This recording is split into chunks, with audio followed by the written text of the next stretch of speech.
Hello, everyone. I'm Bill Jasper, Senior Editor of the New American Magazine, and it's my pleasure to have with us today the one and only famous G. Edward Griffin. He is going to be leading his Red Pill Expo. I have the honor of being there this coming weekend, July 12th and 13th, along with co-senior editor Alex Newman and a host of other wonderful guests. But I'm sure most of you out there are familiar with G. Edward Griffin. He is the author of many things, including this very important book, Creature from Jekyll Island. This gives the background story, the real story on the Federal Reserve System. Going back a bit further, there's this very important contribution that he made, World Without Cancer. And, this goes, it's a huge book, which has a huge amount of information about what actually happened with the whole cancer industry here in this country and around the world. Of course, the book that had a dramatic impact on me, The Fearful Master, A Second Look at the United Nations. I read this more than 50 years ago when I was a college student, and it changed my worldview. So, Ed Griffin, it is a pleasure and honor to have you on today. And we wanted to just give you a chance to talk to people about the Red Pill Expo. Most people are familiar with the term red pill, having worked its way into our culture over the past couple of decades from the movie The Matrix. The red pill is supposed to take the scales off of our eyes and show us the reality of what's really happening in the world. And so tell us a little bit about this year's Red Pill, and this is not the first one, correct? Oh, that's right. This is number 13, Bill. Yeah. Can you believe that? 13. Yeah, it's hard to believe that many have come. I've been at a few of them, and they've spun off and had some smaller ones. I've been at a couple of your smaller ones that have branched off in various areas as well. Well, the whole idea behind it, I think, is more important than even who's going to be there. Well, all I can say that everybody on the program has been carefully chosen, not just by me, but by a small group of people who I consider to be extremely well informed and also have their finger on the pulse of the news, knows what's going on, what people are thinking about. So these speakers are chosen not at random, but very carefully. And then before we engage them, we talk to them about, well, what's your topic? What's your theme? Does it fit our theme? And so forth. So we work quite a bit on it. We're not trying to tell anybody what to say, but we're just trying to make sure that when they finally get up on stage, and I include myself, when I finally get up on that stage, you can be sure that we've all given a lot of thought to what it is we want to say. And we're not wasting anybody's time. All of us on the stage, including you too, Bill, I'm sure, have been forced to take a red pill at some point in our lives. And the first couple of times we've done that, it's been pretty shocking, at least it was for me, to realize that almost everything I had believed so devoutly as a child turned out to be basically not true. The first time that happens, it's quite an awakening. It's quite a big, loud bell ringing. But we get used to it after a while, and we're saying, what are we going to learn today that we thought was true that's not true? Anyway, it's not just a joke. It's not the red pill is kind of a popularized version of the theme. Take the red pill and wake up, man. See the way the world really is. And stop living in an illusion. And we thought that would be a great allegory for what we're trying to do. Our biggest problem, as you can imagine, is people like you and I, we get talking about these world events and the philosophies and the ideologies. And first thing you know, there are a lot of people around the dinner table with a glazed look in their eye.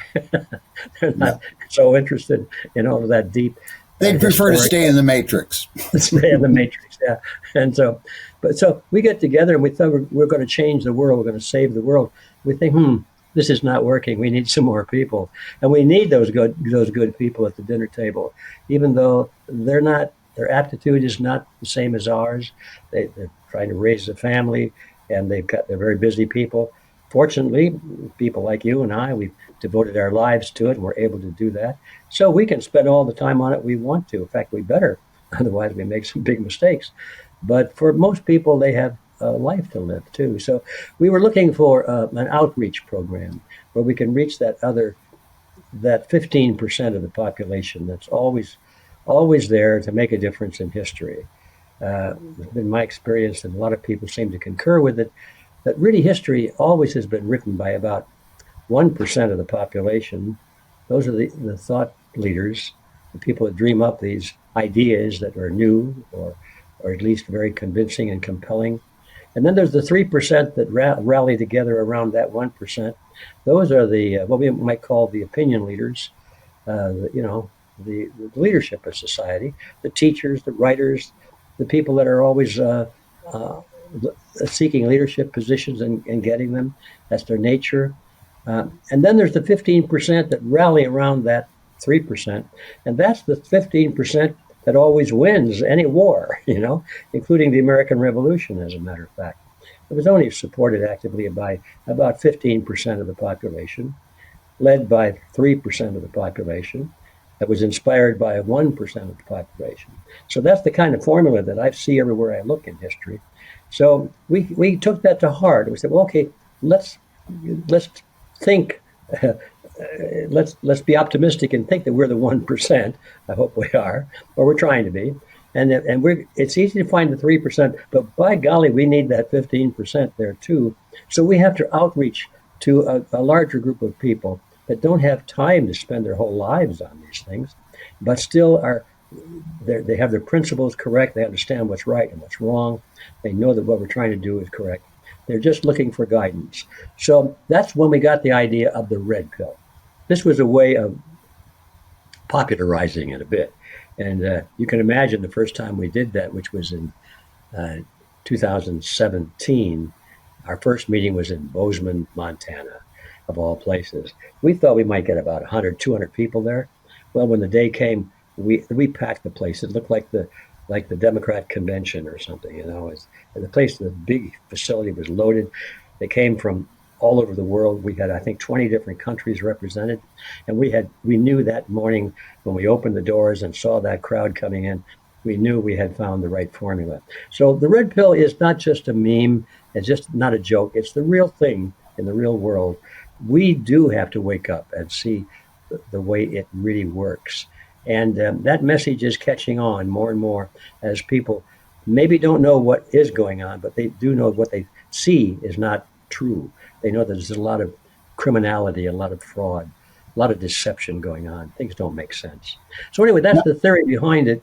And we find people like yourself, and we find doctors and lawyers and engineers and teachers and writers and researchers and just people out of normal walks of life. But all of them have discovered, as we have, that we have to wake up and see life the way it really is.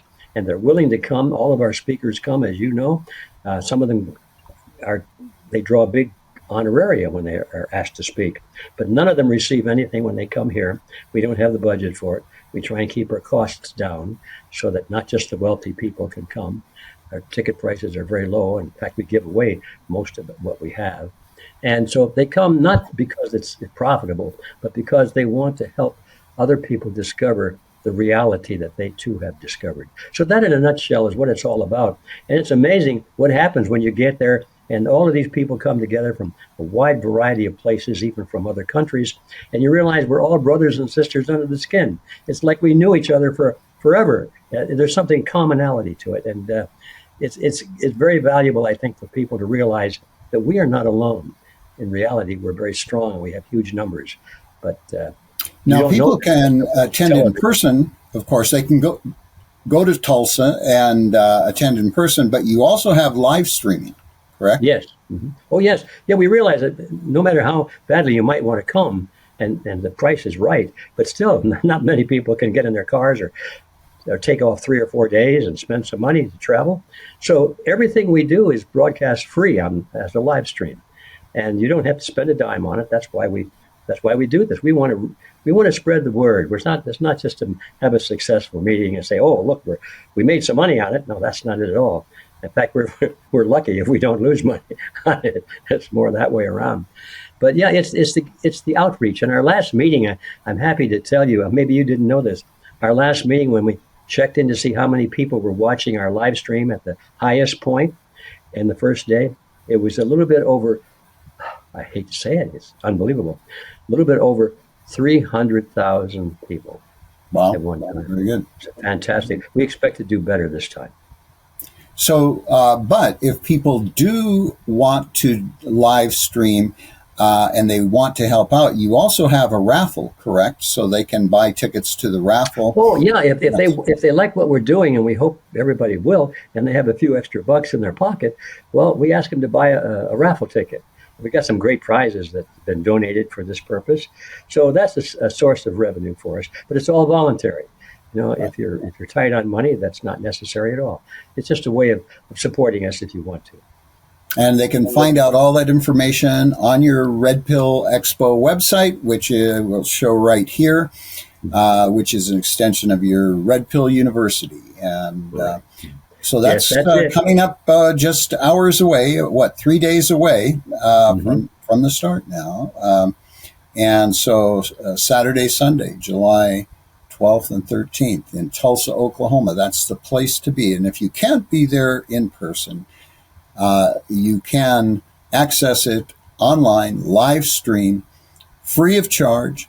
If you want to join in the raffle, you can get raffle tickets on there to help support the Red Pill and see all of the excellent speakers there as well. So, thank you for all you have done for so many decades.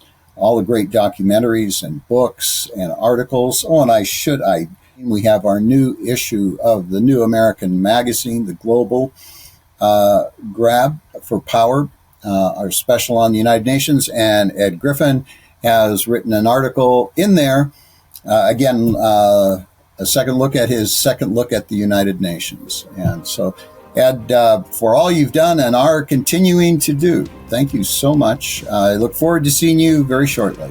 Well, thank you, Bill. Thank you very much. And I'm looking forward to hearing your presentation, too. I know it's going to be a whopper. So we'll see you there. Very good. God bless. See you there.